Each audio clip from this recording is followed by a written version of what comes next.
Please subscribe our channel, like, comment and hit the bell icon.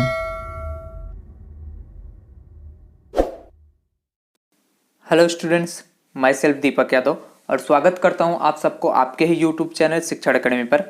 आज इस video में हम स्टैंडर्ड 4th का periodic assessment test that means unit test 5 solve करेंगे हम। Subject आपका इंग्लिश है, दिसंबर 2020 का। जैसा कि आप लोग जानते हो टाइमिंग आपका 1 आवर का दिया रहता है एंड टोटल मार्क्स आपका 25 रहता है। ठीक है स्टूडेंट, तो क्वेश्चन 1 से 5 तक आपको इसमें दिए गए हैं, इसको हम 1 बाय 1 सॉल्व करेंगे। तो स्टार्ट करने से पहले अगर आप चैनल पे नए हो या फिर अभी तक आपने चैनल को नहीं सब्सक्राइब किया है, please first of all channel को सब्सक्राइब कर लीजिए एंड बेल आइकन को प्रेस कर लीजिए, जिससे आपको हर एक वीडियो का नोटिफिकेशन मिलता रहेगा। ओके स्टूडेंट, तो स्टार्ट करते हैं हम क्वेश्चन नंबर 1 से लेकर। तो क्वेश्चन नंबर 1 में जैसा कि आप लोग देख रहे हो दिया गया है, answer the following question on the basis of the picture given below. आपको यहाँ पे पिक्चर्स दिए गए हैं, उस पिक्चर्स के बेस पे हमें आंसर राइट करने हैं, जो भी आंसर आएंगे।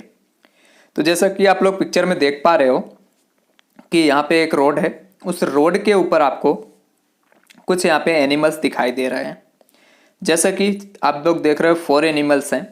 पहले आपको यहाँ पे डंकी दिखाई दे रहा है, देन कॉक है, देन डॉग है एंड लास्ट में एक कैट है।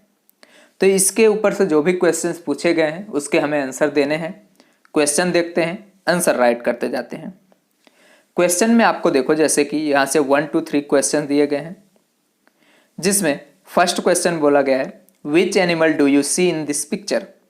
ये जो पिक्चर दी गई है, इसे पिक्चर में आप कौन से एनिमल देख रहे हो।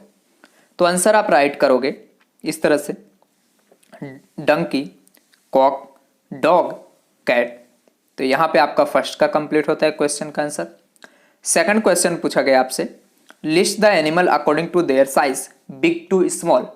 आपको जो एनिमल्स दिए गए हैं इनको हमें अरेंज करना है उनके साइज के हिसाब से, सब मतलब बिग टू स्मॉल, सबसे बड़ा वाला पहले, उसके बाद उससे छोटा, उससे छोटा, साइज के हिसाब से। तो 4 ऑप्शन आपको दिए गए हैं A, B, C, D।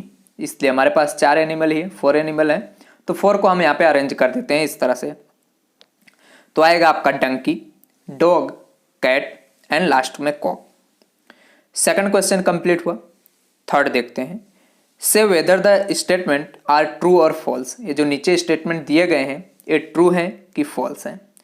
तो जैसा कि आप लोग देख रहे हो फर्स्ट में लिखा गया है the animal are standing in the jungle. जो एनिमल हैं वो जंगल में खड़े हुए हैं, तो गलत बात है, ये रोड पे हैं, तो इसका आपका आ जाएगा फॉल्स। ओके, देन सेकंड आपको पूछा गया all the animals are standing in line. सभी एनिमल्स लाइन में खड़े हुए हैं, तो सीधी बात है, यहाँ पे राइट है, सभी एनिमल जो थे वो लाइन में खड़े हैं, इसलिए यहाँ पे आप ट्रू लिख दोगे इस तरह से। देन थर्ड क्वेश्चन में देखो, थर्ड क्वेश्चन में बोला गया है the dog is standing next to the donkey. जो डॉग है वो डंकी के जस्ट, मान लो डंकी के जस्ट आफ्टर खड़ा हुआ है, तो ये बात गलत है। इसके बाद कॉक है डंकी के बाद तुरंत, तो ये भी आपका क्या आ जाएगा, फॉल्स आ जाएगा इस तरह से। ठीक है, तो क्या लिखोगे, फॉल्स, ट्रू एंड फॉल्स। तो यहाँ पे आपका क्वेश्चन नंबर 1 कंप्लीट होता है 5 मार्क्स का। नाउ सेकंड क्वेश्चन देखते हैं अब हम। सेकंड क्वेश्चन में आपको दिए गए हैं identify the great heroes of India and right 1 sentence about them. आपको यहाँ पे इंडियाज के हीरोज दिए गए हैं, ग्रेट, जो रियल हीरोज हैं, इनके बारे में हमें लिखना है, इनकी पिक्चर आइडेंटिफाई करना है, देन इनके बारे में 1 सेंटेंस हमें लिख के बताना है। तो टोटल आपको 5 पिक्चर्स दिए गए हैं, इन पिक्चर्स को आपको देखना है एंड आइडेंटिफाई करना है, देन उनके बारे में लिखना है। जैसा कि आप लोग पहले इस स्क्रीन पे एक पिक्चर देख रहे हो, बाकी का मैं अगले स्लाइड में दिखाऊंगा आपको। तो ये पिक्चर आपको जो पहला देख रहे हो किसका है, इसको आपको पहचानना है। तो मैं आपको बताता हूँ, तो ये जो पिक्चर है ये है सरदार वल्लभ भाई पटेल जी का। ठीक है, अब इनके बारे में आप कहने के लिए तो बहुत वर्ड है हमारे पास, बहुत शब्द होते हैं, लेकिन हम 1 सेंटेंस इनके बारे में लिखेंगे, कुछ भी आप लिख सकते हो। तो जैसे कि मैं यहाँ पे लिख रहा हूँ, Sardar Vallabh Bhai Patel is well known as a freedom fighter, political activist and the lawyer. ठीक है, तो इस तरह से आप लिख सकते हो। सेकंड जो है फिगर, इसमें 2 फिगर आपको दिख रहे हैं, ऊपर एंड नीचे एक, इसके बाद 2 फिगर और है, वो भी मैं आपको दिखाऊंगा और उसका भी आंसर बताऊंगा। तो इसमें जो ऊपर दिख रहा है वो है फिगर, मान लो जो पिक्चर है कल्पना चावला जी का। तो कल्पना चावला जी के बारे में आपको कुछ राइट करना है यहाँ पे। तो 1 सेंटेंस तो लिखेंगे हम, Kalpana Chawla was an American astronaut engineer and the first women of Indian origin to go to the space. जो कल्पना चावला थी ये अमेरिका की एस्ट्रोनॉट थी, इंजीनियर थी, एंड पहली ऐसी भारतीय महिला थी जो स्पेस में गई थी। ओके, तो नाउ इसके नीचे वाला पिक्चर देखते हैं। अब इसके नीचे वाला जो पिक्चर है वो किसका है, आप देखो यहाँ पे, ये पिक्चर है महात्मा गांधी जी का। ठीक है, हमारे बापू जी का है। जैसा कि आप लोग जानते हो महात्मा गांधी को हम नेशन ऑफ फादर भी बोलते हैं। ठीक है, तो इनके बारे में बहुत सारे सेंटेंस हैं कहने के लिए, लेकिन हम ओनली 1 सेंटेंस आप कोई अपने हिसाब से लिख सकते हो।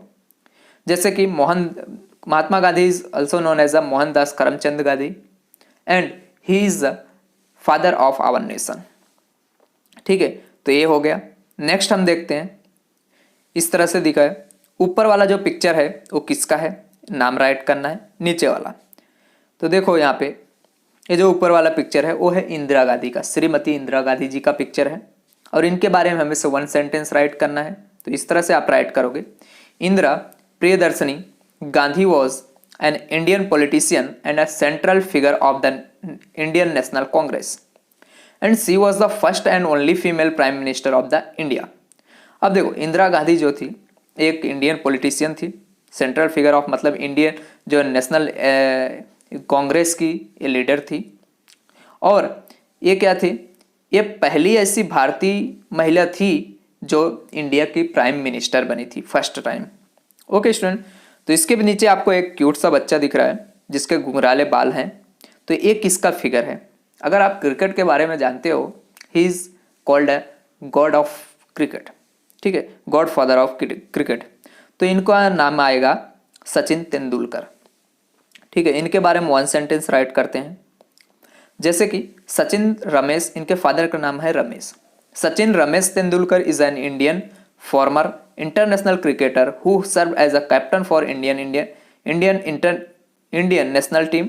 ही is widely regarded as one of the greatest batsman in the history of the cricket. तो यहाँ पे आपका क्वेश्चन नंबर 2 कंप्लीट होता है। नाउ थर्ड क्वेश्चन पे चलते हैं। अब हम 10 मार्क्स का कंप्लीट हो गया। थर्ड में कंप्लीट द पोएम, एक आपको पोएम दी गई है, इसको हमें कंप्लीट करना है। इनकम्प्लीट पोएम है, जैसा कि लिखा है आई एम वेरी ओल्ड, उसके बाद डैश डैश डैश डैश करके लिखा है आई डू नॉट नो। तो इसमें हम लिखेंगे इस तरह से, I am very old you see, then नीचे लिखोगे no one cares at all for me, and then आप लिखोगे I have no home or house to go.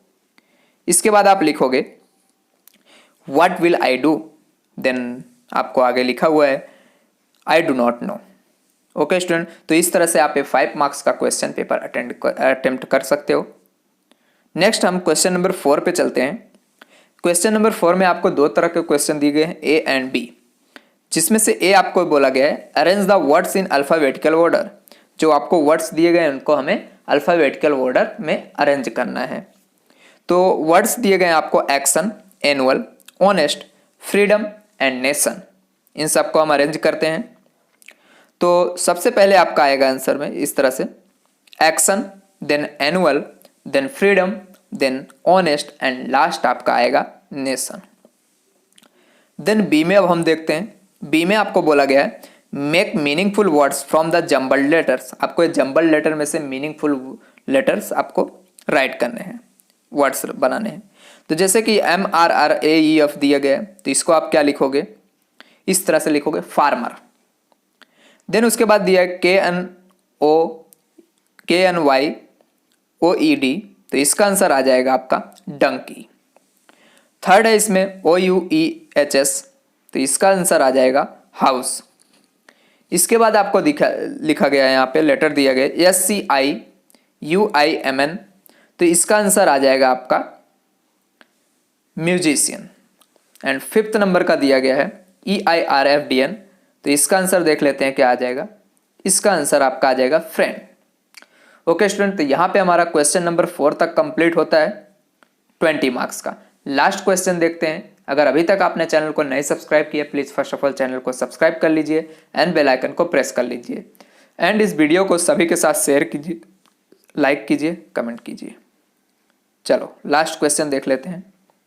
Right 5 sentences about how animals are useful to us. हमें 5 sentences लिखना है कि जो animals हैं वो हमारे लिए किस तरह से यूजफुल हैं। तो लिखते हैं यहाँ पे वन बाय वन। तो पहला देखो, animals are useful for us in many ways, like cow is an useful animal which gives us milk and meat, hen which gives us meat and eggs। उसके बाद आप लिखोगे camel which is used as a main transport in desert and it is also gives us milk।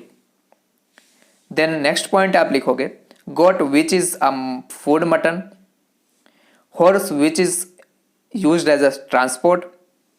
next point, many animals such as ox and bullock are used to plow the field। Okay student, तो इस तरह से आप ये points लिख सकते हो। तो यहाँ पे हमारा क्वेश्चन पेपर का सॉल्यूशन कंप्लीट होता है। तो अब इस वीडियो को आप ज़्यादा से ज़्यादा शेयर कीजिए, लाइक कीजिए, कमेंट कीजिए। Thank you very much.